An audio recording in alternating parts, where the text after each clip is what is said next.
Hi everyone, this is Ramanuj here from LawSikho. So what time is it in Maryland right now? You're in Baltimore, right?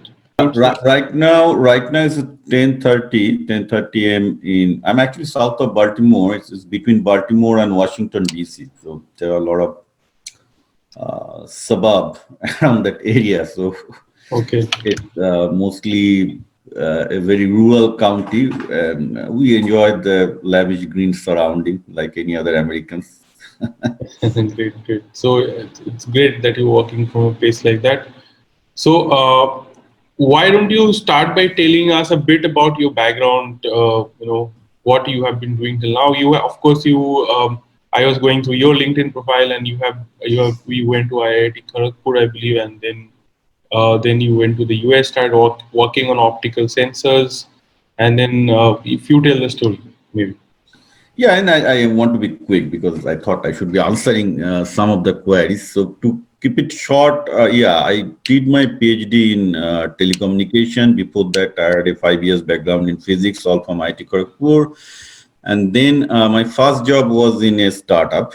That was the heydays of telecommunication back in 2000. I was working in, no better time than to work in telecom. There are like 50 startup, all hot startup in New Jersey area. Back and forth to cut it short, I have been in both sensor industry and telecom industry R&D. And by 2012, I left my corporate R&D job and decided to start my own. And what can be better than IoT? Because IoT needs both telecom and sensor, which is both my background is, where I can match my PhD background in telecom engineering as well as my physics background. And I worked with Endis Saucer, worked with Sienna. Those are the two large company in sensor and telecom. And that's why I started my business. And in 2014, I got funded by Conrad Bessemer. He's the great grandson of Sir Henry Bessemer. So Henry Bessemer is one of the prolific figure in modern technology history. He has more than 1,400 patents, I think, next to Edison. And as you know, that Bessemer process in steel and many other patent, actually the Hauser command, Borel, and many other things has been invented by him. His great grandson is my financer. He has been investing in a company called Machinesense, which he and me founded. And they have many machinery companies. So our primary target was to supply sensor for those companies since 2015. And then in 2018, Microsoft also joined with us. So basically, we become a Microsoft co-partner, then Siemens gold partner, then L&T. Right now, we are the only global GTM with them. So I have the blessing of many large companies who buy sensor and system for this. We are growing around 60 people. We have filed more than 25 patents. And when I was in a large corporate like Sienna or Indus Saucer, there was a patent strategy that was very different than I have to do when I was a startup owner. Right. So as a startup owner, I operate within a budget of something like 1.5 million or $2 million a year, which is in US, India, even collaboration is not a large budget to operate with. So, given a budget constraint you have, and you are trying to maximizing your intellectual property investment, that can be pretty tricky. So, first thing you want to do is you really do not want to waste your money. You want to take it to your best of your advantage, so that you get more investment, so that your company valuation goes up. And at the same time, your investor should feel well protected, right? So there are the multiple things: defensive, offensive, marketing, then there is a budget optimization, and then there are other issues. So for example, in a large company setup, normally the R&D division of the R&D and the division of the production are well separated. Now the advantage of that is the people in R&D, they are measured by how many patents they have filed in a large company. Yeah. In a startup, you're kind of an integrated team. People have no time. They're all working to rush out the product to meet Yeah. timeline that has been delivered. So very difficult to get the people to even something get drafted or cooperate with the patent attorneys. Right. Right. So then you really also have to have a nice strategy to incentivize your people within the company to make sure that they regularly come up with the disclosures and stuff like that. Right. So, So so I so thought, yeah, go ahead. yeah. So let's start from the like a basic question. How do you know, or as startups, you're always trying to come up with products, trying to solve problems. At what point do you start wondering if I have something patentable, and how do you figure that out? Because No, even though that's the wrong strategy to begin with any product. You should not develop the product.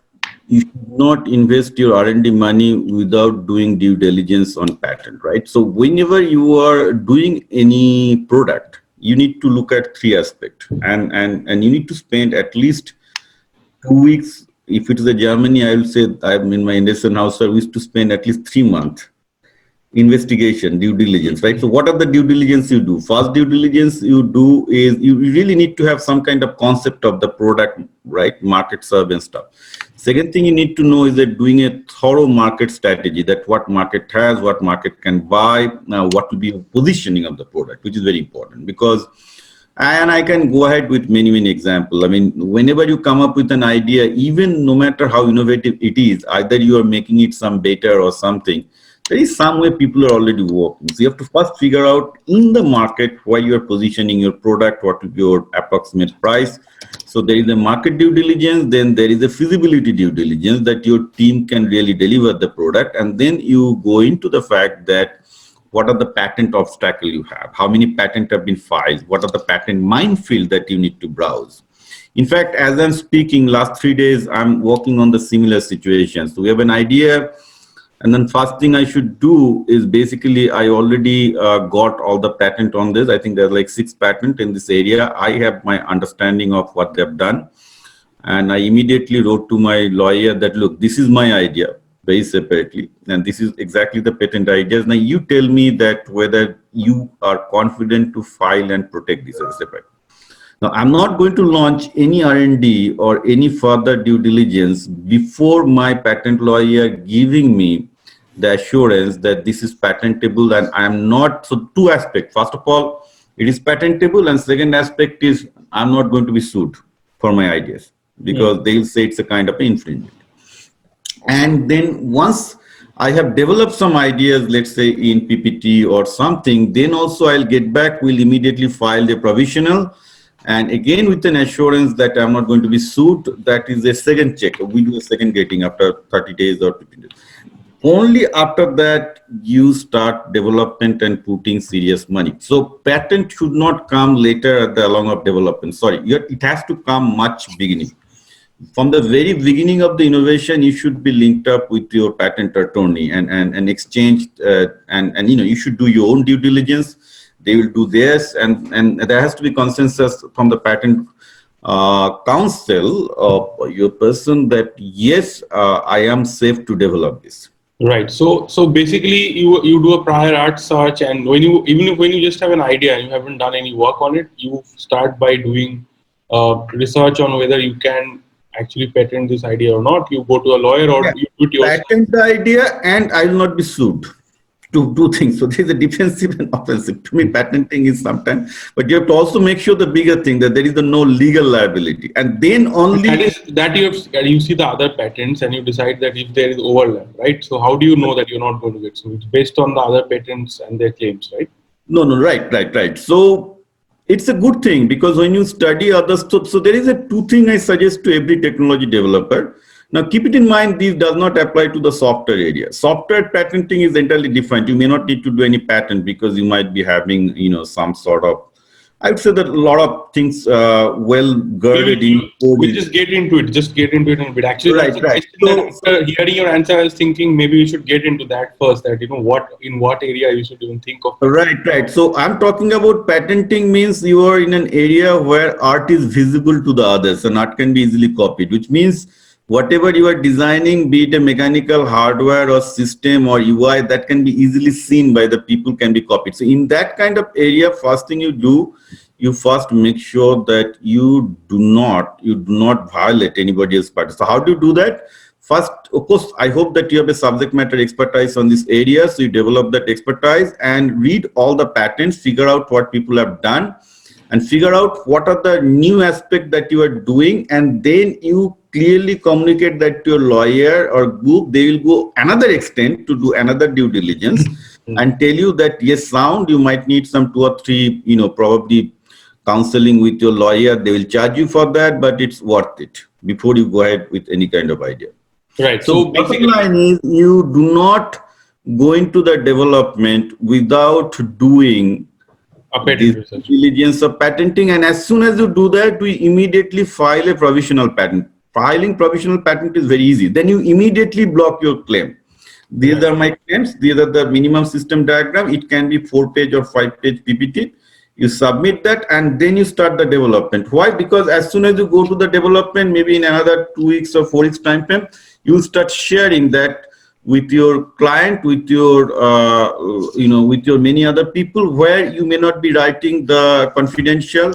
And if you do not write anything confidential on your idea and you communicate that with other than the people within your employee group, let's even if it's a consultant with whom you don't have the NDA and you have not marked confidential, later on this might haunt you in the court that you already publicly transmit, therefore it is not patentable. Right. So do So not anything that is enter. already disclosed cannot be patented. Now, one question is that so what you just said, like there is when do you need this kind of a patent strategy? It's when you are creating something which is physical and you have to sell it in the market, or you will show a sample to somebody. So, for example, if it is a let's say a pharmaceutical compound, or even it's an automobile part, or it is any kind of mechanical device, or anything, right? So something, all of that can be easily copied, and also people can see what you have built. So there is no point even having an innovation which is already patented, or somebody has already built it and got a patent on it. There's no point in you developing that independently, because you cannot sell it. You will be sued for infringement. Now, in that scenario, you cannot. But in software, it's a little different, right? In software, people are not thinking about that. Nobody starts with a check whether they can patent something or not. So even if somebody has built a product, let's say it's a certain software which does something, let's say, like let's take an example, that let's say project management software, right? So somebody goes and makes another project manager. They're like, today there must be like a few thousand project management softwares in the world, and nobody's suing each other, but there are software patents also possible, right? So how does that work? Yeah, so the patenting for or the intellectual property provisioning for software is pretty much to me is like a quagmire, and I get you the difficulty part of that. So first of all, any algorithm or any back engine that is running, it's by nature of it is protected because it's not exposed to anyone, right? So that's the thing. So suppose you copied an idea of a project management algorithm, for example, let's say certain flow. Now, by nature also that is not patentable, but that can be a business confidential. So there are different aspects. Patent is not the only thing. Say, for example, user interface of the software is something everybody loves to have a copyright patent on that. Now, in Indian When you copyright law, copyright patent, you cannot patent an interface, right? You can only copyright it. you can only copyright that, right? But that's also practically very absurd idea. I tried Yeah, to do right, that. The problem is by the time you get a judgment on your copyrighted in 1 year, your UI changes. right. So it makes no sense because UI will be continuously driven by this thing. Now that's why it's very difficult to do things in software as it is. So in software industry, the thing that is actually can go in a patent lawsuit situation is that if you are involving any kind of algorithm, and that is pretty obvious on the back that you are doing in the same procedure. So these areas of the law, I'm not the expert, but I've seen they can be murky. Now, there was a Supreme Court judgment in United States because of this. That was back in 2014. It's called very famous Alice Corporation versus I think there's some bank. Mhm. It was judgment was passed on June 19, and that actually declared that any kind of algorithm is an abstract idea. It's because of this, Mhm. and it created enormous pain on to file anything related to data science related software. Meaning, if you're really doing any algorithm patenting, literally from 2015 to 2019, everything we filed on the algorithm side in US was rejected based on the abstract things. So they said no. If you have an algorithm, that algorithm must do something physical, and that meaning is obscure, which means, let's say you have an algorithm that actually, operating a pump, operating a machine, and you describe that machine, then only it's patentable. That was the idea. Now, which means literally nobody in computer science and software was able to do an effective algorithm patenting. I mean, there were very few algorithm and software patent that happened between 2015 and 19. I can tell you how many rejection happened, people gave up. We didn't give up because our lawyer says that, look, this cannot go for continue. So what we did is, after the rejection of those, we kind of refiled it again in a bunch application to keep the patent date alive. And then as the new Trump administration came and there was a new patent, what do you call, in US, the guy who actually called patent controller or something, that is a new one that Trump appointed. Now he came and he sent out a memo to all the reviewer to overrule this and take it in a man. Now back from last September 2019, things have changed in United States related to the software algorithm patent. Everything that was rejected by those lawyers, even in my case, there were like 8 rejection I got, out of which already 5 of them have been approved. But the strategy was to understand that this was a political situation. Patent very often can be very political. And as the administration will change, like the new, the patent inspector came in and then things have got all approved. But I tell you what happened is many of the, I know many friends gone to that situation, they gave up. And they actually allowed the patent to lapse. Now, we did not do that. We knew that this was bound to change, right?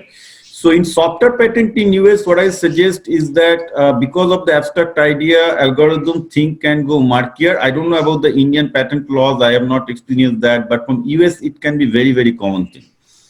You can be rejected based on the abstract idea, and then you have to figure out what's the definition of the abstract idea, how to get not into that. But there is a high chance of getting sued by other patent infringement if that algorithm is obvious how it is working, because in many times the software is not an abstract either, in the sense that it does interact with human being through UI, or it does interact in a machine in a certain way. So it's not abstract because you can clearly see how the software is, interacting with that interface. In those cases, if there is a patent, you need to be very careful. Right, and also in India, we have it's very hard to get a patent at all in software, and you have to at least you have to show that it's working in combination with the hardware to at all get a patent. Right. So that was what the Supreme Court ruling, United States Supreme Court ruling on 2014, that Alice case has established that if there is an algorithm and algorithm does not work with a physical object, it's an abstract idea, which means even if you have a mathematical novelty, mathematical innovation, no matter how novel it is not patentable. It really has to show that this is working in conjunction with the machine. Now, all of our algorithm was related to machine. We have Machinesense, everything to relate with machine health.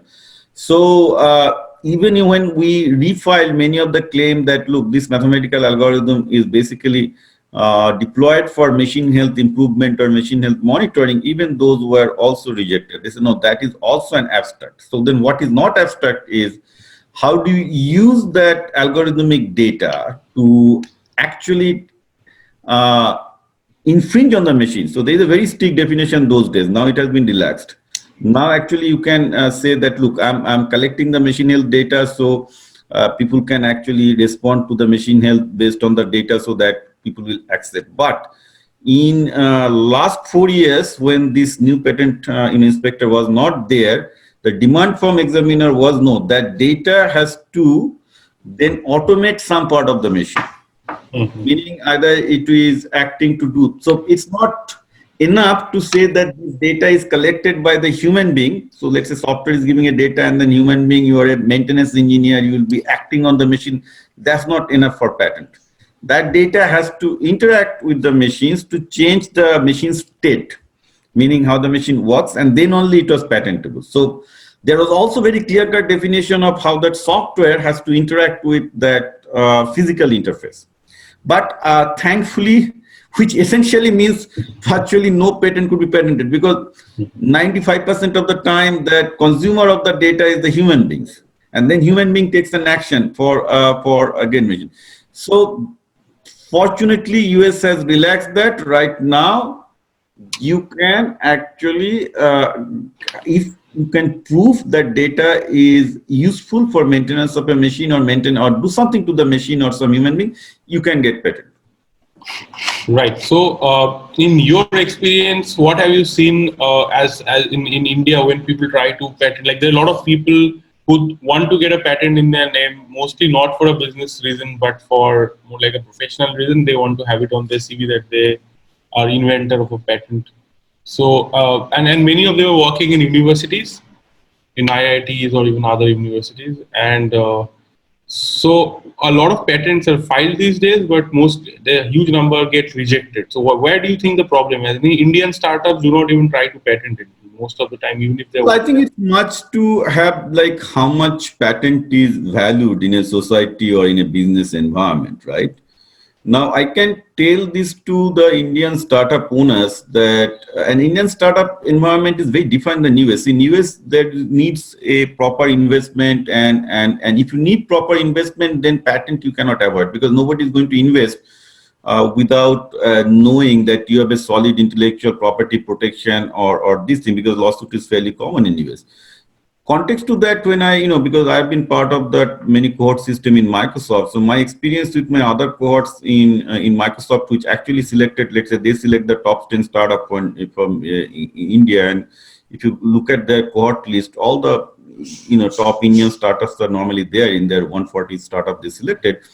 What I have seen, their mechanism of funding is to be little different. Till probably 10 to 15% people get funded by VCs. So those companies are definitely very meticulous about protecting the intellectual property. They do file patent in India, and then within 1 year they will be filing the US patent. So you have to also know that you definitely can file your patent thing in India first, the draft, and then you can extend the same draft to the US in the same manner. Okay, and we do the opposite. We file first in US and then bring it to the India.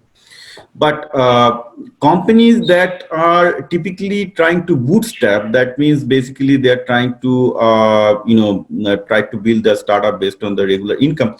They normally do not care much about this kind of intellectual protection because they do not have any roadmap of VC funding till they make a revenue, right? So if you are a technology B2B startup field, which there are not many in India, and that is also another problem because Indian technology startup are not technology startup. Most of them are logistic startup, logistic and the service business startup. In those areas, first priority is for investment from the standpoint of investment is business. You have to show that you got a traction. Traction is the first thing. You're getting revenue, you're showing the growth curve, and then you get an investment. Now, supposedly you come to our area of the sensor or the building a machine or building a system or a medical startup or a pharmaceutical or molecule. Here things are different. Here, starting from an innovation to get to the revenue sometimes is a roadmap of 4 to 8 years, right? So how do you survive within that? So in those cases, patent become very critical because patenting and the approval of the patent will show that you have solid intellectual property, and investors are going to bank on that because they know if you like to sell your product, you will not sell through your channel. Say, for example, it happens in my company, it happens even in any pharmaceutical industry, all the pharmaceutical startup, they probably will not sell that product directly. At the end of the day, they will get sold to some large pharmaceutical company or sell through under the banner of some large pharmaceutical company that have the marketing setup. The same thing with us, even in sensor company. We do sell through, let's say, L&T or Siemens. Now, once you start selling to these large companies, first thing they will look into that whether your whatever they're trying to sell is can indemnified, meaning basically whether you have a intellectual property protection on the stuff that you are trying to sell. So then it becomes very critically important. So anytime you're coming up with an innovative product in pharmaceutical, in sensor industry, in machinery industry, in really that aspect with the physical, not software startup, patent is of course absolutely needed. Otherwise nobody will even sell You your can't product. move forward, right? But And software startup entirely different thing. First thing people would like to see traction. These days it's a day of software as a service. How many subscription you have? What's the revenue growth model? And I think it's a little bit different than a technology startup by means that people really have to thrive on the patenting and the innovation. right. So, as a if you are a very early stage startup, you are into building any technology. Let's say There are people in India who are right now, like for example, creating kits, a new kind of testing for coronavirus. For example, there are some labs which have come up with that. There are others who are doing other kind of innovation as well. So when you people are doing these things, and many of them are bootstrapped, they don't have the funding. How do they look at patenting? And in your experience in US also, when you haven't got funded, how do you look at patents?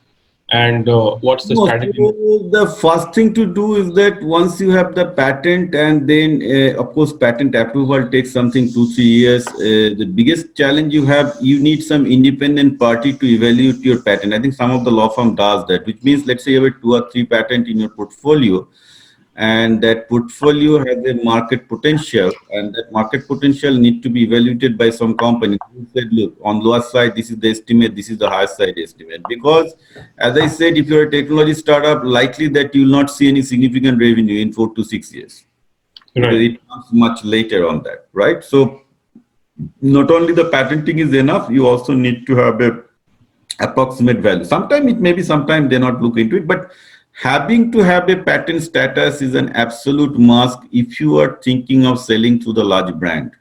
And in a B2B technology startup situation, see, B2C is entirely different. You can go to customer directly. In a B2B brand, normally you sell through many large conglomerate, and they absolutely need patents. So this I'll emphasize to all technology innovators, that they should not get into this kind of business without having a solid IP strategy. Even if you have an innovative product and you go and tell to Siemens, so I did not think about like whether I can be, patent infringed, or I have something to protect.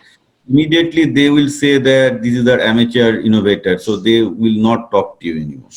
First time I started to talking to Siemens or any large corporate like L&T, Siemens, Microsoft, or whoever we sell to, uh, first thing we have to give them is what is our patent portfolio, because they need to make sure the legal aspect. Then you say, okay, what is marketing? Because if you have not done that, they will take you as an amateur. They will not take you Yeah, so seriously. it's not even a starting point for conversation unless you have a patent. I understand, but let's say at what let's say I'm going to do a startup in IoT space, right? I'm going to build devices, and at what stage do I start thinking of patent seriously? First of all, I don't have money to hire too many lawyers, I'll assume, because I am not funded yet. So how do I get started? At what stage do I start looking at doing prior art search and stuff, and like at what point, and right from the beginning? It is a good thing. So from 2012 and 2014, I also did not have investor, right? So I tell you what I did when I did not have investor, and you can Sure, sure. Yeah. So very simple thing. Look, you guys are smart people. So you can file your own patent. It's not a big deal. So basically what you need to do is that you'll file only the provisional patent. Professional patent. Provisional patent, the drafting doesn't need to be sure, right? So what you need to do, you need to have a minimum IP law training. In fact, in a LawSikho, I tell you that you should not only have a training course for the lawyer, you can also have a training course for this kind of people who should know how to do not a proper drafting, but at least the provisional Provisional. thing, Yeah. that like do the claims. And it's very simple. If you do provisional drafting, you just need to do some system claims, and then what are the things you see, and some minimum background is necessary, that how you're going to do that, because there will be a professional lawyer that will follow and do your stuff, right? So what you need to do is that you should create your own account. In fact, for a long time with USPTO, I had my own personal account with the patent, right? So I created my own account. I learned the procedure by looking at YouTube video, how to file a US patent by myself, all the stages, how to file the patent case. Uh-huh. I drafted the things. So very two first patent actually is fully drafted by me. After that, I didn't. But you see, those are important, because even when my first investor came in, he looked into this. That okay, so that gave him confidence that this man knows how to get it patented. I mean, even if you don't have a patent approval, that he knows the process, right? It's important that the investor should have a confidence that this guy knows the process, so he has the network to file it. So I did take help from some outsourcing patent firm in India. They're very cheap. They probably charge you something like $500. In India, even if you don't want to do it, it's probably 30,000 rupees to 40,000 rupees to help you out. If you actually know how to write out the draft, they'll do the rest. And then in US, I think the this provisional fees is, I don't know, it's probably $150 or $100, and then permanent patent fee is something like $700.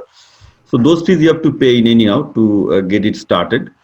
So there is no escape to that money. But in India, it's pretty less. In India, I think it's depending. So India at least have they distinguish between the small startup individual and this, and the filing fees are very different in India for the individual to the large organization. Yeah, and now also you government is helping. If you want to file a patent, and there are government lawyers help you out. I mean, I don't know how good they are, but Yeah, government pays for. but in India you don't need. I looked at because I was filing some patent in India. This was an extension of patent of our recent patent on public safety. So it's very cheap. If you're an individual in India, I think it is 1,500 rupees or 2,400 rupees, something like that. Nothing significant.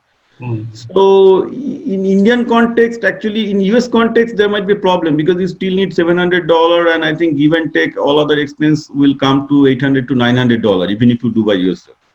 That's Right. the minimum fee, the government. In India, it's cheap. It's only probably if you're an individual, you're looking at 2,400 rupees, which is nothing. So if you know how to draft by yourself, file it because you can change. You cannot change the draft, but at least this will show to the lawyer that you have a network to do that. Now, what I suggest is that uh, it is better to spend some like maybe 20,000 or 30,000 rupees on getting the draft corrected. So the filing, the fees that we pay to the lawyer many times depends like how much of preparation you have done to the lawyer, right? Which means if you have a draft that is nearly ready with all the claim, all the system diagram and everything, and all the lawyer need is to tweak your language, sometimes they will charge you much less fees. As I'm telling you, in India, you should be able to get that kind of drafter within 20,000 to 30,000 rupees and start with that. It's not a perfect world. It start with that because if you want to get funded, definitely the investors are going to look at the fact that you know how to file the patent. It's important.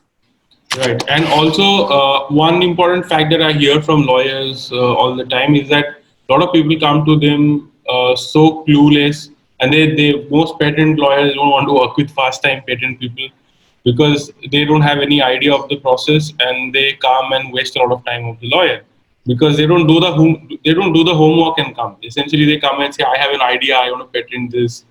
And then the lawyer is like, okay, and the lawyer has to spend a lot of time just to figure out what is the invention because the person does not clearly say it and keep changing the claims 5 6 times in the Yeah, middle. so there is a way to handle that kind of people because for a long time I had a business in just technology where not only I file patent, I help people to file the patent as well, right?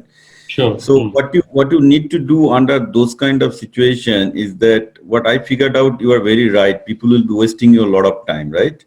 So there is a way to get those things answered. So you can say, look, you answer me this thing. Where is your system diagram? Second thing is what problem it is solving. Third thing is that if you don't have that product today, how people will do the same thing? It's a very important question. If you don't have the product today, how people will do their thing, right? And then likewise, I forgot, I had a list of these 12 questions. I said, look, I'll talk to you, but you fill up this question. Why I'm telling you this? Because to fill up those questions, that guy has to spend at least 8 to 10 hours. Right. Somebody spending 8 to 10 hours thinking and very, consolidating his idea, he's a serious guy. Right. Right. You come up with a page of 5 pages of document, which will have everything you need to file, and then you can fine tune like how you want to proceed. So do not get into questioning or a session. He says, okay, you have an idea. You know what? This is my email. This is basically my 11 set of questions. And if somebody want, I can give you those 11 set of questions I used Yeah, to that'll ask. be great. That'll be great if you can share. And you can, and that actually they fill it up, and then the guy is serious because there'll be already 5 6 pages of document, and then you can look at it. He's not wasting your time. Then he said, okay, looking at it, this is my filing fee. Do you want to go ahead? If he says go ahead, fine. Then you create your business procedure. But do not ever entertain an idea in a verbal discussion. Idea by very nature of human being become infinite degrees of freedom. So do not entertain if you want to make money. I mean, then they'll go into all sort of direction. Oh, I want this, but I don't want this. No, you should not be entertained. Yeah, go ahead. Yeah. Okay. So definitely would love to get that set of questions, but I'm sure like you share it with me, I'm going to share it with everybody here. Sure. I think there is a lot of questions that came in. Should we start answering them or? Yeah, we can answer some questions. I mean, see if you like any of the questions, please go ahead and pick, or I can see some interesting question, I can pick it out. There is somebody, I don't know what is his name, so I'm reading this question. So first one asks is, I want to know the bridge between having a technology and having a product in the market, the process between research and the final product. Mm. So this is a very, very important question. So first thing to know about is that if a research cost you 1x, if a research cost you 1x, getting the product to market will cost you between 10x to 20x. And that involves the patent filing, that will involve the beta trial you have to do, the market feedback and everything, especially in IoT and machine learning or AI kind of product, it can be even couple of x time. So basically there are a lot of initiative, and that's what I did my entire life. I have taken a lot of university research into the product, and it's a very complex procedure. And unfortunately, most of the IITs in India have failed, and I'll claim to this because anytime any IIT professor tell me we did this in IIT, I ask them only one question: show me a product in Indian market that is invented in IIT and running.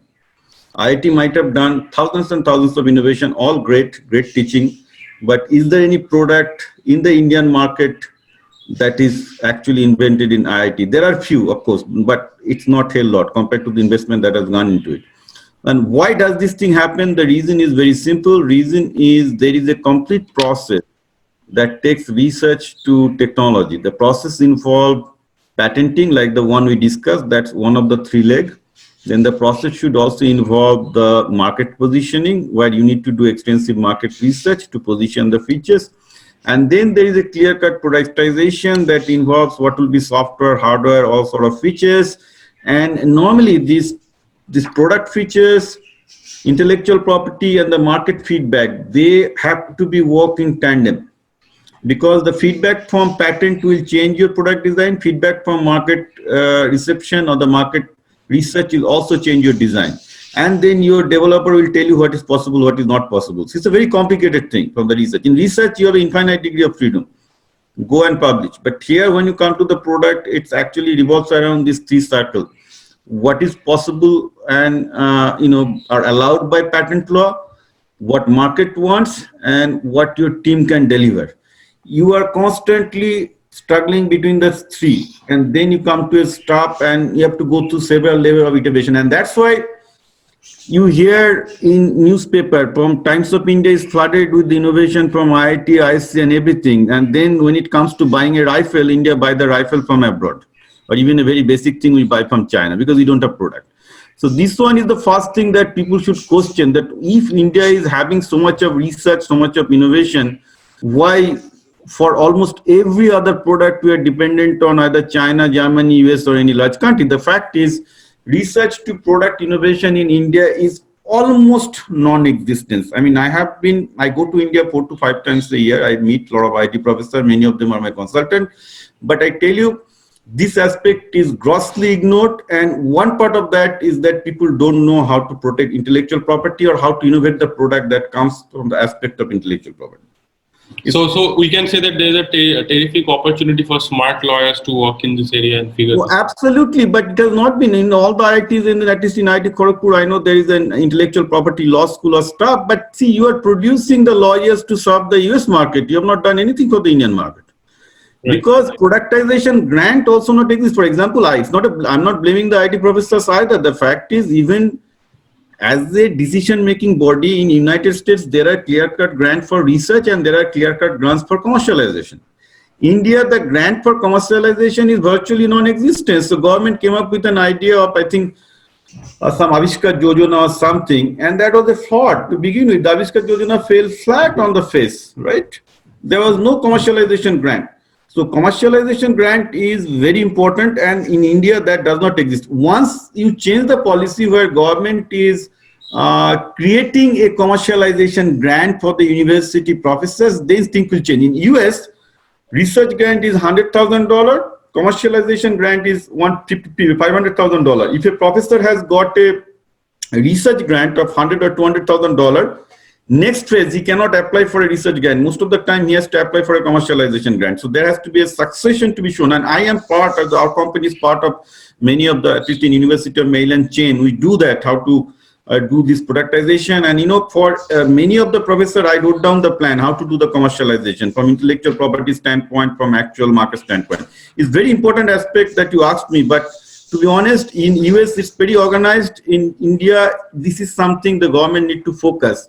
If they do not want all the intellectual property that is being created in the research are not going waste. Right now, 99.99% of the intellectual property are getting waste because there is no productization. It's a clear-cut understanding. Okay. Now, the second one is also very important. I think I got these two questions from this. So this question was, if I have an innovative product that can be patented, how do I protect it from someone else taking my idea and by changing a bit and launching as its own? And if someone from US has a similar startup and has a patent in US, it is valid in India.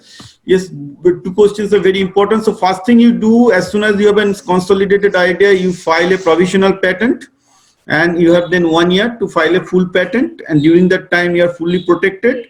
India, US, they're part of the GATT trade treaty agreement, which essentially means basically you can go ahead and file within 1 year in the target market. And no, the answer to your question is nobody can actually tweak your product and do this, provided you have a smart lawyer to help you out to cover all aspects that can be tweaked. So during patent filing, this is also a strategy. Even if I'm doing this way, but I know that this product can be done in 5 ways, you file patent for all 5 ways. Very important. Any smart lawyer will do. And that's the difference between a very good lawyer versus an ordinary. And I learned from my experience. So suppose if you are talking to a drafter, patent drafter, they don't know about any of this. They'll do whatever you tell him to do. But suppose you are doing a proper patent lawyer who does the good due diligence research. And I've seen it by experience, they cover all of that aspect very nicely, that in which way and they will ask you, and that's one of the standard questions I have to always answer. How many different ways this product can be modified? Can I cover all of that? So you have to cover all of that. Now you do this proper thing, then you will be covered. And at the same time, people come up with some new versions and they call it evergreening. Like there are more patents are filed. So when a big company comes up with an invention, they try to evergreen it by coming up with variations of it later on. Even after that, even after 2 years, 3 years, they keep coming up with new versions of it. Evergreening. We can't hear you. You are muted. Just a moment. We can't hear you.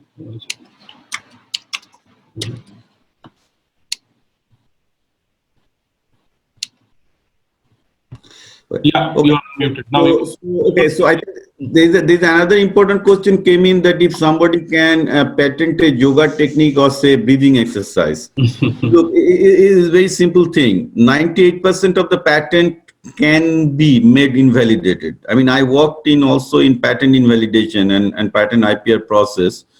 And in my experience after invalidating all 15 patents, I can tell you this, that you can get a patent approved does not mean it is protected.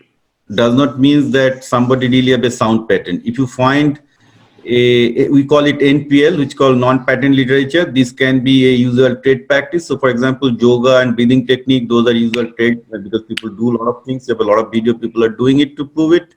Or some journal has published the paper. Even if somebody has patent, even if you get those patents can be very easily invalidated by showing, doing that this already exists. Now, normally nobody does that because it takes $75,000 to start an IPR process. So filing patent is some money, but filing an invalidation is 10 times more money. But in those cases, typically the way it works is that if I'm confident that those patents can be invalidated, you can go ahead and work on this patent, meaning you can really introduce your product. You know that if somebody is coming to your infringement, you get your IPR ready, tell them, hey, if you're basically going to file me a lawsuit, I'll actually attack your patent and make your patent invalidate.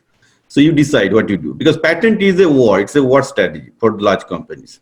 I mean, Google spend more money on patent than on the research. Most of the large corporation in that way. Even we are also, even in the smart startup also, my patent budget is almost same as my R&D budget. It's almost same. But this is not yet a trend in India. So you get into that domain, then you realize how important is the patent is, because people will be coming after you, not when you are a startup, because they cannot suck money out of a startup, but the moment you become successful, then you will be. Right. And also, like, if you patent a yoga technique, you can't really stop people from doing yoga, right? If they do a yoga posture, you can't stop them. That's correct. So you have this classic Bikram Yoga. Bikram Yoga claims that he has a 2 patents. Those are all bullshitting, because the problem is that even in US, everybody can invalidate. So even if you try to go after somebody, smart way to saying, you want to go after me, I'll go after your patent itself.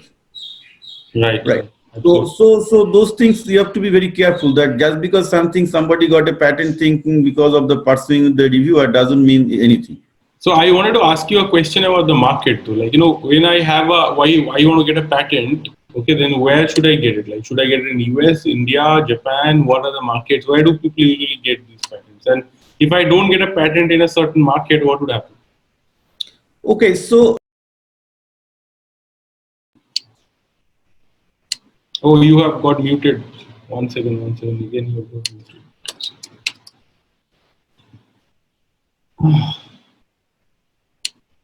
yeah, Uh, so patent you should seek only the countries in which you're planning to market your product, not in other countries. So for example, our market is very straight. It's in North America and India, so we file only in these 2 countries. Very simple.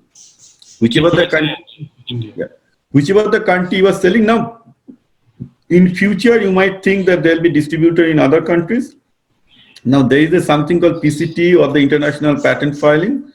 So Hmm. what PCT does is that it holds your priority date for 2.5 years, which means by normal law, let's say you file a patent in US, then you'll have 1 more year to file it in India, in other countries, right? And that's what we do.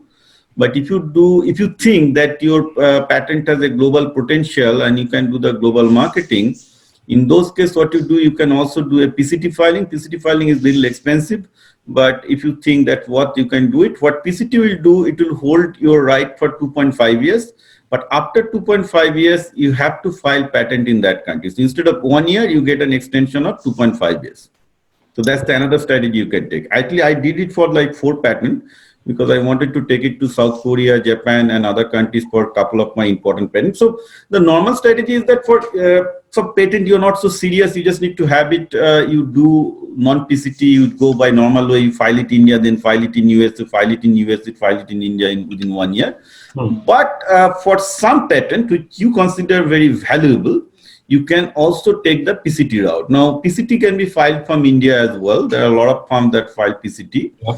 and you can ask the suggestion. Okay, Okay, now, but let's say we haven't got the patent in Europe, and tomorrow you want to sell it in Europe. What will happen? I mean, you can of course sell because you have the no, patent, so getting the patent approved will take 3-4 years, no matter what. but other people can also sell the patent there. No, that's true. That's true. That is always is bound to happen. But look, your first priority will be to protect yourself, that nobody is coming after you. As a startup, you never had the money to go after any other company. Let me be very serious. Patent law strategy for a startup is always a defensive strategy, which means basically you do not want anyone else to come after you. Correct. If you really want to stop somebody from copying your ideas of a large corporation, personally, no startup has the money. The way a startup will do, there are a lot of patent firm. We have a very bad name for that. I don't want to get to Patent that. trolls. But basically, you give them the right to sue the other, and that's what they're very good at. You don't sue directly, okay? Because a Right. startup.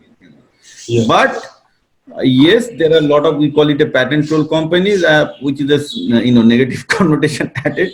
There are many of Uh, them in US. So what people will do is they give the patent, but no, it will be always the case that patent will always be pending for 3-4 years before it get approved. By that time, your technology also will be updated or outdated. But the most important aspect is you have it so that your partners, which will be normally a larger company, feel completely safe right. that they are not, because remember, their fear is that people will not come to a startup. People will be filing a lawsuit against a large company who are trying to sell it, because the I got argument it. I in the got court it. is, yes, because the argument in the court is that they are the one who are profiteering from your patent, right? Yes, yes, So yes. anyone who is profiteering from the patent, they are always liable if there is a patent infringement. So That's why it is more important, because you have to sell it to these large companies, and that's why the large companies will not sell your product unless it is protected. Got it. Because Now, my question is this: let's say that I have gotten my patent protected in US and in India, but Hmm. tomorrow I want to sell in Europe, but I haven't got a European patent office. I didn't go there, so I don't have a protection there. Now, number one, of course, if somebody else now that they know my technology, because everything is disclosed on the patent application, so now they can build the same thing and sell it in Europe, right? And without having to pay me any license fee, and I can't do anything about it, right? yes, so here's the situation. Suppose in Europe, and it can happen in India too, that in Germany you go and you do not have a protection because you did not file the extension of your patent. So there are two strategies you can do. One of the strategy I believe, and I'm not sure, I have to ask my lawyer, is that there is a way to file PCT even on a back date because you have the past application. Mm-hmm. Normally PCT to be filed within 1 year. Yeah. But suppose if you really think that you have missed the PCT deadline of 1 year and you need to extend that, I think there is a way, because the law is such an interesting aspect. I mean, when you talk to Yeah, but there the will be a limited period. Even there will be a limitation there also. Whatever. that's a limitation there. So first try out that whether lawyer can make it work. It might be more expensive. You might have to file some heavy fees, but that's the first option I think people should take. This was the lawyer. I'm Right. not the lawyer in this case, but suppose if the lawyer also says that no, you can't have these things extended in Germany. Mm. Still, the best thing will be you can file a fresh in Germany. That is advisable. You can file a fresh, so you won't be get the date. So all you'll have is that you will lose the date, but it still get a protection from the date you are filing, right? Right. That will be the second course. And third course is that, because if you and so it's not that you won't be getting the protection. You'll be getting the protection in a defined independent patent as a defined independent time frame. That's the only thing that's going to happen. And third thing will be basically, even if you can't do that, then of course nobody can stop copying But your but in the but the first thing place. has been disclosed already. So if I file a fresh patent, I cannot file it same because it's already disclosed, right? It's part of. Right. Ideally, by patent law, then if it's not within 1 year, then your disclosure period has been done and you cannot have the patent. But what you can do, though, what I've You seen can in do my you can do a next level of innovation like you. no. So what you do is called differential innovation. So you can actually refer your that patent one and say that this is my patent two, refer to patent one, and the patent two has done some innovation on Advancement. top of that. Because look, within 2.5 years on that product, you will have, by default, you will have a lot of innovation. So you can file another fresh patent in the same patent family. There is something called patent family, as you know, that this two refer to one, Yeah, this is but the two you has are some. meeting also differential. Right, two, and it is very easy to do. And then you basically, that's what I was telling you. At that time, you file a new patent to protect the claim, because what happened is that the patent two claim will be protecting the patent one claim, and basically that's how you can protect. Now, if somebody has to infringe you, he can infringe you on the one, One, but but he not on two. No. not on two. But the fact is, even if he infringe on one, he has an inferior product. He cannot do the two He has an inferior product, but that because is where that's where actually what I was getting at. This means there's a great opportunity for Indian technology companies which are not doing original innovation. They can simply identify markets where there's something is a patented product in US or in Japan, but not patent, or China for that matter, but not patented in India. They can simply take the innovation and copy it, and without any consequences, as long as the limitation has no, passed. that's correct. That's correct. So basically, if they know the area, you can always file an improvement patent on that top, and that's what the most of the company's patent strategy is. Because when That's I correct. want, But somebody who's going through a patenting strategy, their pricing will be so much higher. And if the improvement is only marginal, if I don't have the patenting cost, I could actually potentially sell my product and make it at least definitely enter the market and make a profit. I mean, no, absolutely, that is a common strategy for every corporate, large corporation. In most of the large corporation, that's how we work. Meaning, I mean, not startup. In a large corporation, that's the common strategy. You look at the patent, you file for some differential patent, try to get some protection by this, that this is an improvement. Now, there is a basically there is a interesting question that came in. So in PCT, yes, it's 14 month in PCT if you want the priority date, but the fact is that you have a 14 and then 12 month. That makes 26 months actually. So you get a 1 year plus 14 months. So basically 1 year is default, so 12 months, and then you get another 14 months. Uh, so, so another interesting question I think I have to say is that patent and no patent, can I stop anyone from copying? So answer is no, but definitely when he will be entering into the same market, he tried to sell it, you can stop the selling because no company can be successful without selling.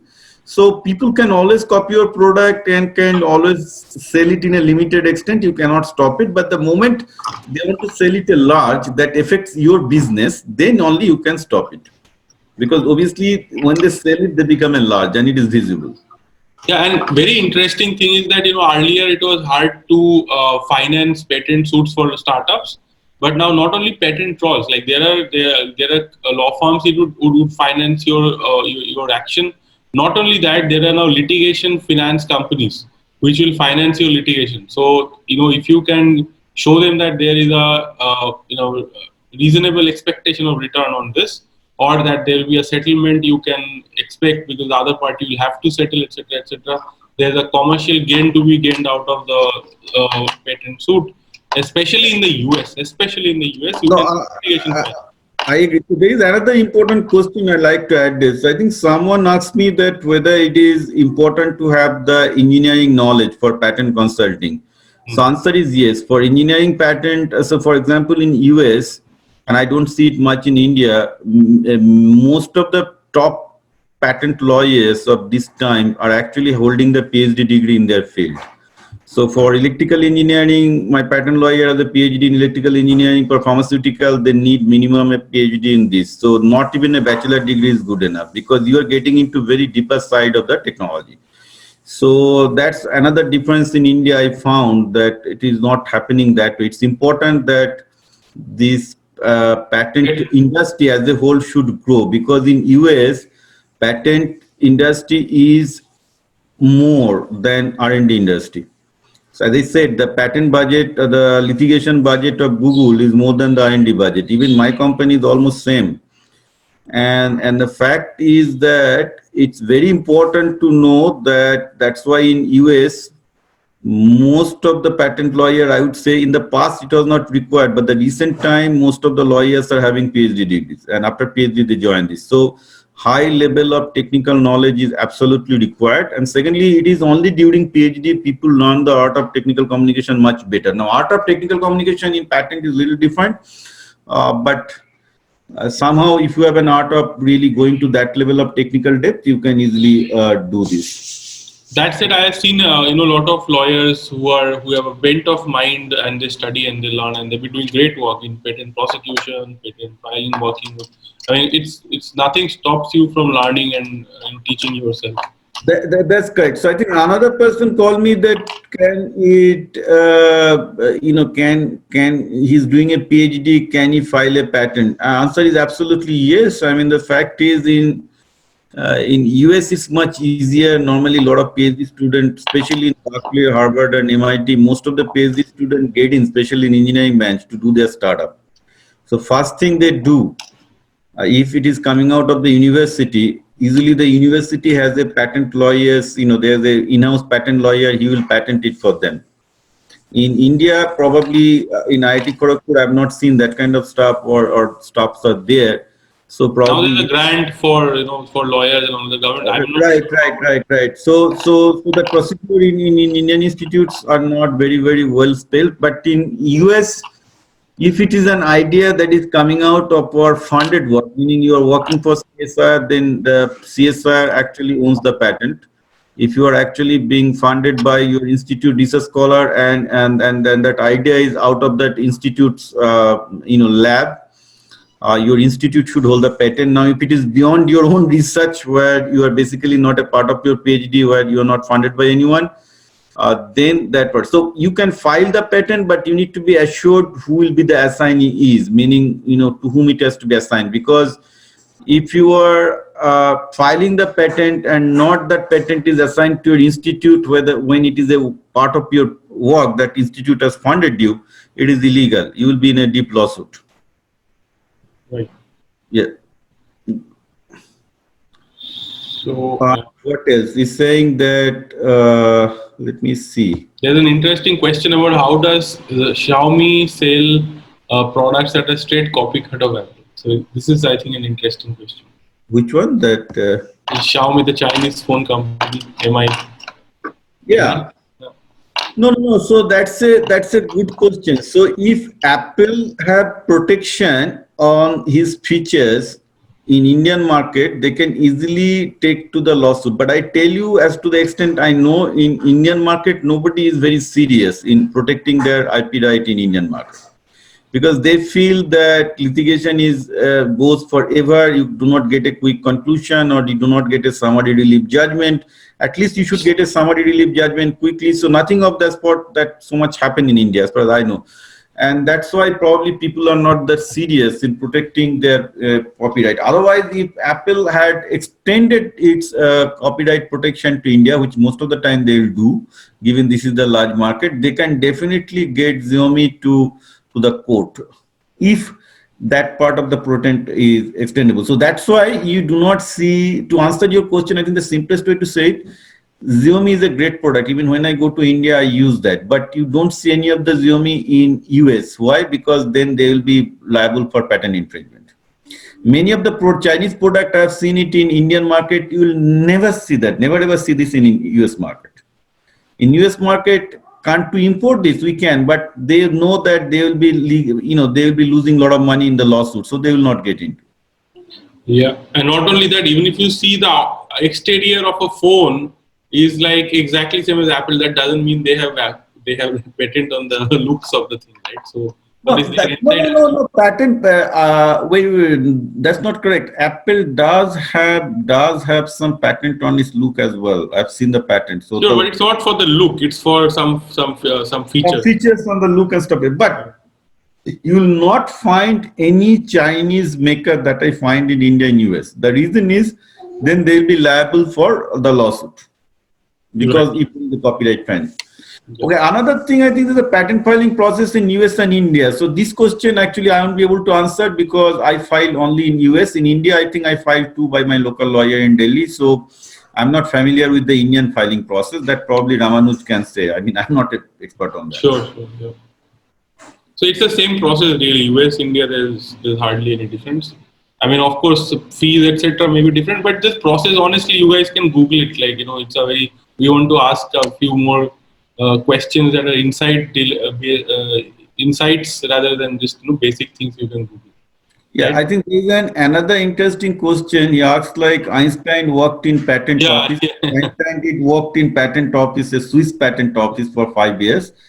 And yes, he was a patent examiner for some time. So he's saying he was a theoretical physicist. How did that work out? So well, I have to tell you that Einstein actually his basic degree was not in theoretical physics. He went to a technical schools, which essentially means in any technical schools, they will teach you the fundamental of engineering drawing.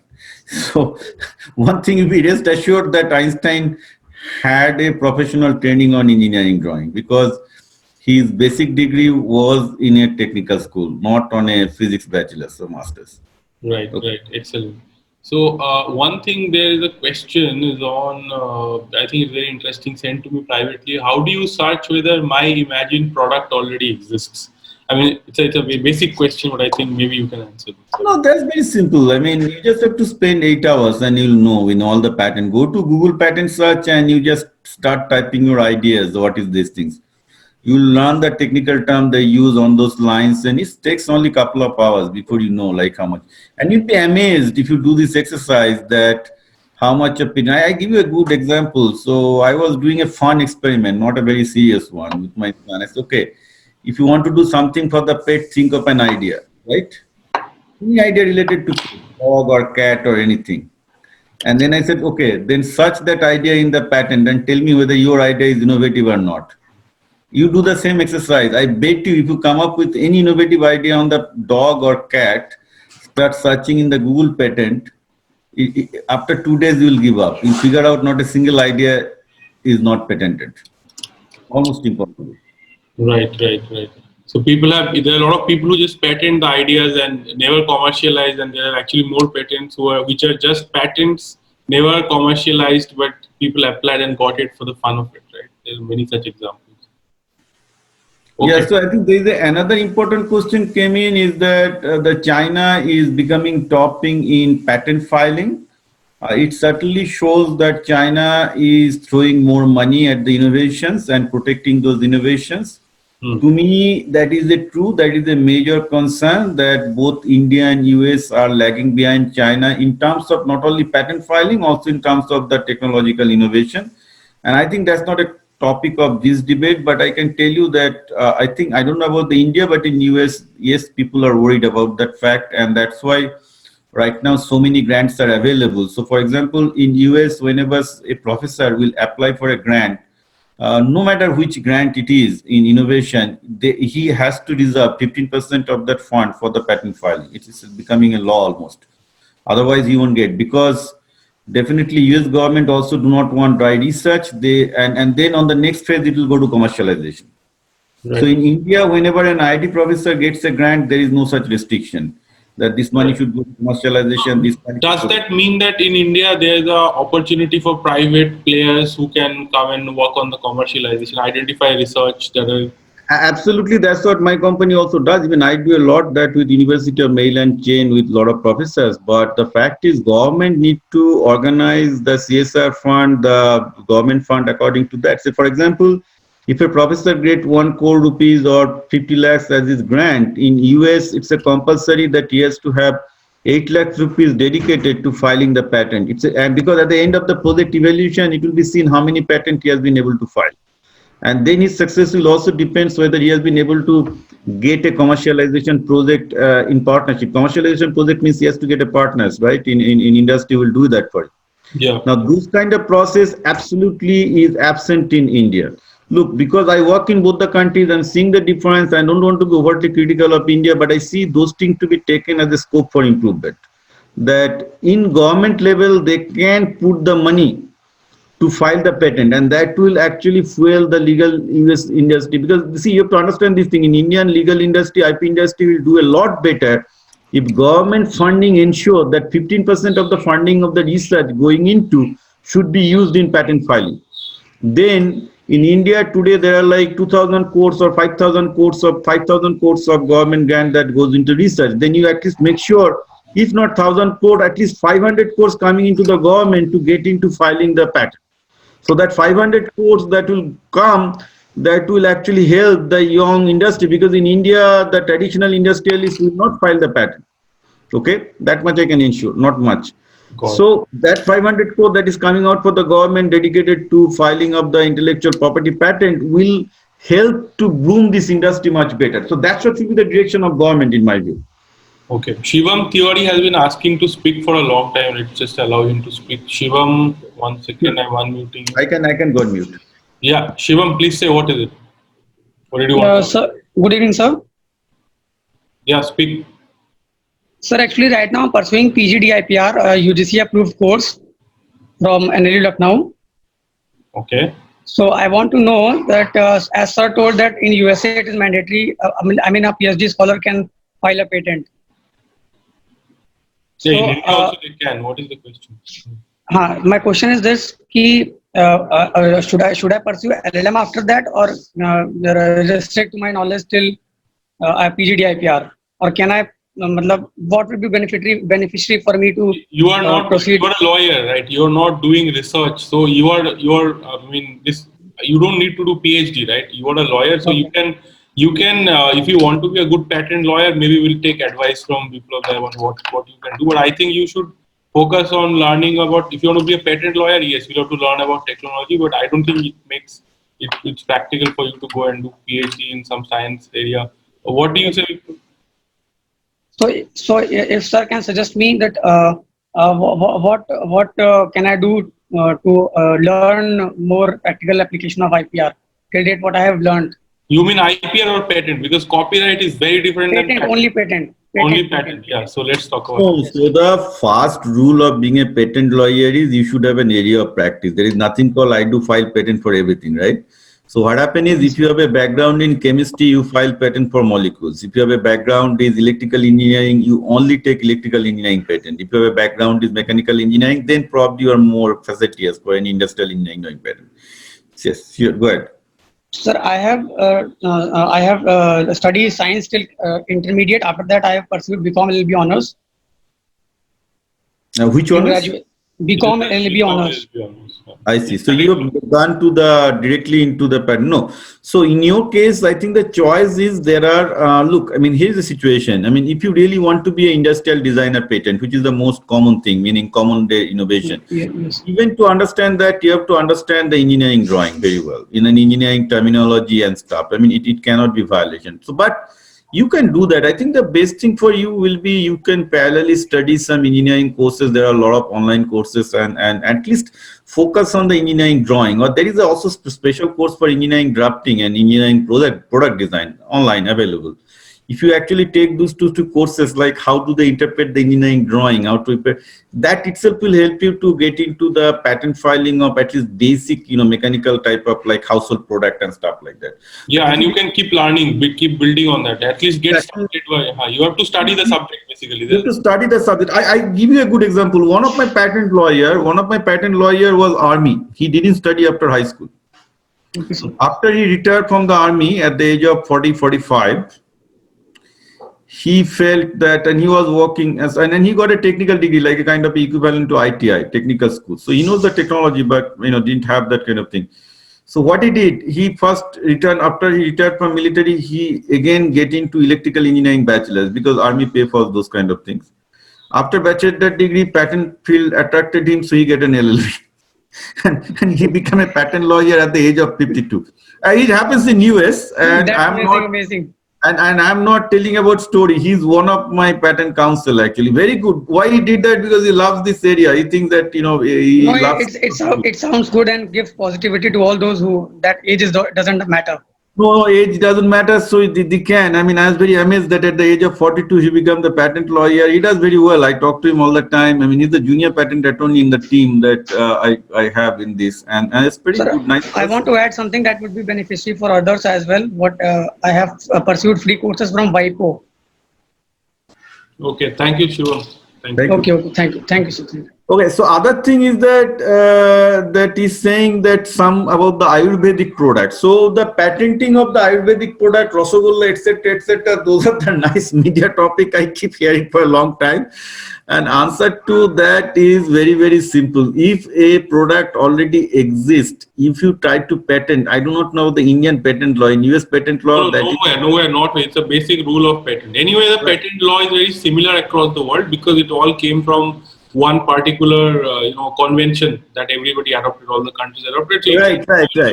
So when somebody say that they have got a patent on the use of the neem or something, keep it in mind they must have done something extraordinarily unique, and there is a claim. It's not a use of the neem. It might be use of the neem in certain areas where nobody has explored.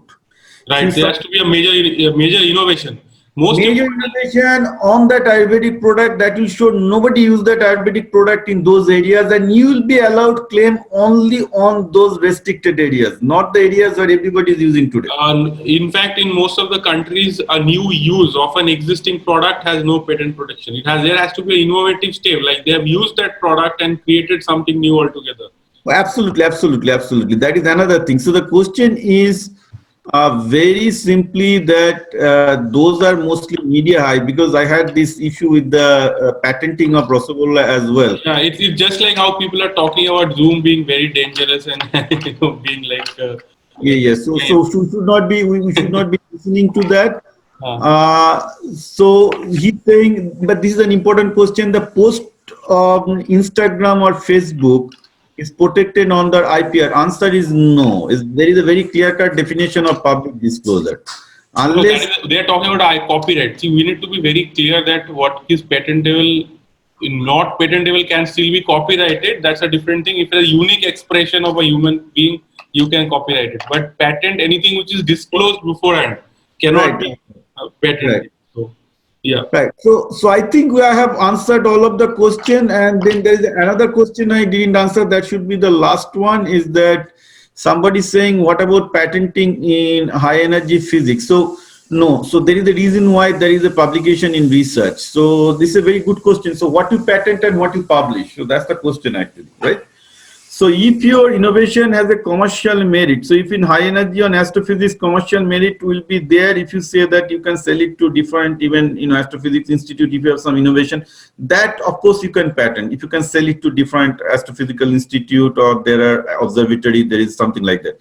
But if it is of a pure scientific research that basically you figured out some particular property of a star, or you invented a new process to measurement, these are mostly reserved for publication. Even the chemistry or physics or something, typically if you go ahead and see that your roadmap to commercialization is long road ahead, or there is no roadmap to commercialization, those are the right for publication. Even within the company also, when you go for a large company, once you say I have some innovation, so what normally their patent attorney, or there is a chief innovation officer or office of chief innovation there, they will tell you that exactly whether company wants to file a patent, because the patent filing protecting the $100,000 in US, or they say no, it's simply you publish this because I still want to get some marketing mileage out of it, right? So they call it a consequential and inconsequential things. And many of my paper that I did from my company, first thing I tried to patent it, but then innovation officer came and said that no, I don't want to spend $100,000. It doesn't look very consequential from my business perspective. But you know what? It's a good thing. You can get published. It shows company in a good light. The company is doing a lot of research. So let's go ahead and publish it. Right. Great. Okay. So I think we have covered most of the questions that will. There's somebody has raised his hand and wants to speak. Kaustav, let's just see. Yeah. Okay. Kaustav, speak. Yeah, I just can you hear me? Hello. We can go ahead. You can hear it. Okay, so my question is the same which I have typed, so I will just say it again. I just want to understand is that after reading the Indian patent law, there are certain exceptions which you cannot, like in the patent law, it is clearly stated you cannot patent silicon chip masks or agricultural seeds and other things. So how does this play out? Like, for example, you have Monsanto, which is an American company which is doing business in India. So how does that play out? Then you also have Intel, which is selling chips in India. So if these things cannot be patented in India, and if there is some Indian manufacturer or some Indian company which starts for some reason manufacturing similar seeds or similar chips, so how will that play out? Or like, do you have any thoughts on that? Like, I would just like some. In India, there's a plant protection law. Under that, you might be able to protect anyway. So Indian law is, so you don't protect, like whatever is patent law doesn't allow you to protect, you don't protect, as simple as that. So no, but also in US also, no matter which patent you have, government under the Defense Production Act can revoke your patent if it is important for the country.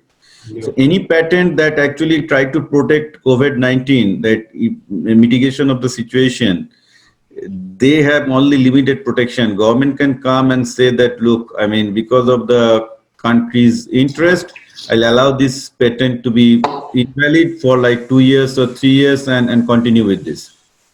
Yeah. So somebody is asking, please ask about future of artificial intelligence, its relevance in current patent law regime. Please ask on my behalf. Shivam Tiwari is asking.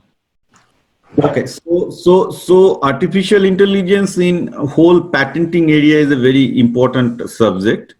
I discussed this with Ramanuj as well, and I'm not so sure that we are at a stage with artificial intelligence that's going to impact the law, especially not so much in patent law or patent filing. It might have some impact on e-discovery in the email and stuff.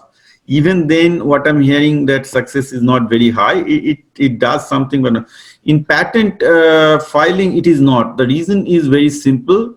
By very nature of the patent here, the semantic of the word, the way you will be expressing a text or a concept, it gets into cross-mathematical domain. You have a mathematical domain, you have an image domain, you have a text domain, the image, text, mathematics. When these three things actually conform an idea, to understand whether that same idea exists in another image, another mathematics, no. Or artificial intelligence, deep learning, no matter what you say, they have not gone to that extent, because the semantic of the image, that what image that convey in conjunction with the text, in conjunction with the mathematics, forget about that. The AI is not even good enough to decipher even a simple text. So now when you combine text with mathematics with image, forget about it. It's not going to come very consequential way. The AI, to be consequential to any kind of patent law field, might take another 10 to 20 years or it longer. I think the people who are will be under the threat of AI in legal professions are mostly the people who are doing day-to-day clerical job, filing up the forms and stuff like that. Even in e-discovery, which is only text. Very basic, clerical job and Yeah, mechanical work. So you need to mechanical understand. works and stuff like that. So I think you are unnecessarily getting worried about the impact of AI, because we are hearing a lot of marketing dollars that Science IBM fiction. is showing up in writing the blogs and stuff like that. That's not true. But also there's a very large number of patents being filed in AI. So I think that's also an interesting aspect. Right. So AI patent, as I said at the beginning, will be constituted as an abstract unless so in last 4 5 years there have not been too many AI patent have been filed. I can tell you that, Mhm. because of the abstract objection of the United States Supreme Court. Because even I tried to file 3 or 4 AI patent, it did not get approved. But now it is approved, because you have to change the AI that it is doing something for the machine and it is actually interacting with the physical object to change it. It is not good enough that an AI is just an algorithm and then you can patent it. No matter how smart the algorithm is, how novel the algorithm is, it will be considered as an abstract idea. So number of patent filed on AI is very, very low, even if there is a lot of investment money and the research that running after it. Right. I think that's a great insight. I think we have covered a lot of questions, and I think we have answered more or less, everything that everybody had to ask. So thank you very much, everybody, for joining this session, and thank you, Biplab, for making time and sharing this insight. We hope to have you again talking Yeah, about thank these you. First things. of all, have a nice weekend. Stay safe, stay home. Thank you. Bye. Take care. Bye.